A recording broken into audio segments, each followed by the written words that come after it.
Hey, there is an underground plan to unseat Tinubu from Aso Rock. That is through the ballot box come the next series of election. 15 governors join new coalition to unseat Tinubu from Aso Rock. Let's see what they have in plan. You're welcome to our channel. Don't forget to like, subscribe, and also to share. 15 governors join new coalition to unseat Tinubu from Aso Rock. What's on the table? What do they have as plan? Ahead of Nigeria's 2027 presidential election, 15 governors have reportedly joined a coalition led by prominent opposition figures, including Atiku Abubakar, Peter Obi, and former Kaduna State Governor Nasir El-Rufai. This coalition aims to unseat President Bola Tinubu and the ruling All Progressive Congress, and it is said to be gaining traction nationwide. Kelly Agada is the one that is giving us the information. See, of course, 2027 race has started already.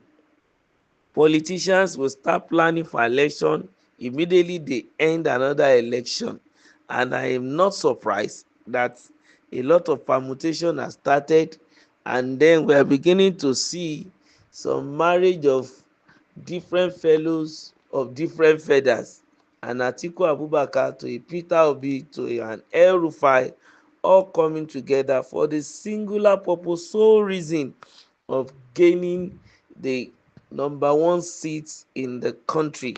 That is the office of the President of the Federal Republic of Nigeria. Let's look at it this way. What will they offer us? Even let's say we want to change the government, what do they have even in their kitty to give? They are already planning, joining forces, trying to make coalition in order to unseat the current president. Of course, they have their fundamental human right to do that, and I want to encourage them, yes, that while they want to come together, they should make sure that they come with people of like mind, good ideology, and not just good ideology, people who have a sharp mind to really run the race to move the country forward. We may not necessarily need an older person this time around, but then somebody is young at heart, that is energetic, healthy, and is also a go-getter. That is a set of people I'm expecting to come together so as to do the needful and then wrestle power if God will permit them come 2027. Of course, I don't know how their coalition will be. Maybe they are going to form alliance, or maybe they are just going to work for each other. Whichever method they want to use, well, I'm wishing them well. Or then they should know that if their ideals, their ideologies are different, they are wasting their time. And also in this generation, Nigerians are waking up to see who will lead us. We are tired of recycling the old set of people. And from what we are seeing here, it is still this old set of people that are trying to form coalition.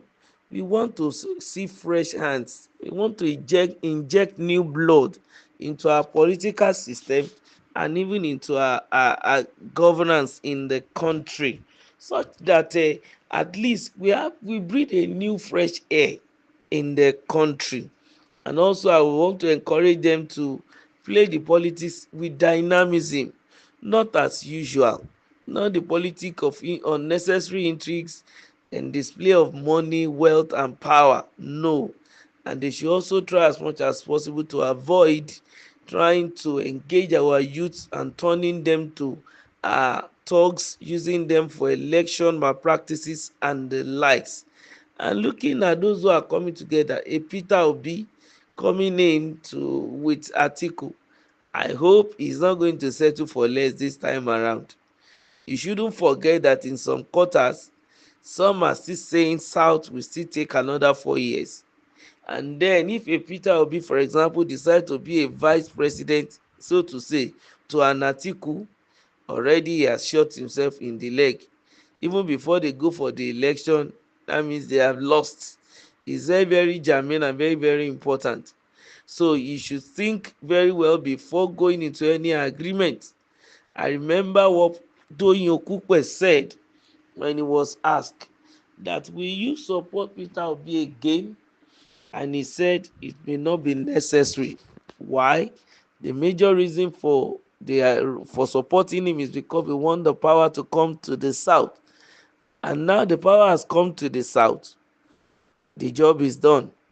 The next agenda is that in the next 8 years it should be power in the south. So as soon as President Tinubu finishes these 4 years, if there is a good candidate that will also come from south, yes, he may have to wrestle power and then use the remaining 4 years for the south before the power can go again to the north.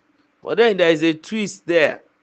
If another person takes over from Tinubu, there is every tendency the so-called southern person may want to go for more than a term. That means it's going to extend the term of the south from 8 years to 12 years. And these are some of the things I think they need to put into consideration. Even though there is no constitution that says power should rotate between south and the north, but that is where we find ourselves in our own political landscape. And we want to believe that this marriage between Peter Obi and an El Rufai, you should watch it. We are looking at the outcome. How will it be? How comfortable are they to work together?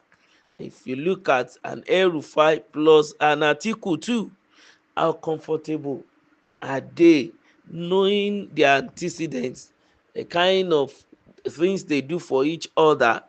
That is going to be the outcome of their holy or unholy marriage or alliance, as it may be. But then we are keeping our fingers crossed. All we want to know or do is that whatever they want to do, we as the citizens of Nigeria will make sure that everything they do must work for our own good. Anything contrary is unacceptable. Whoever comes into power must be responsible enough to make life bearable and livable for the Nigerian populace. Don't forget to like, to share, and to subscribe. Thank you for listening.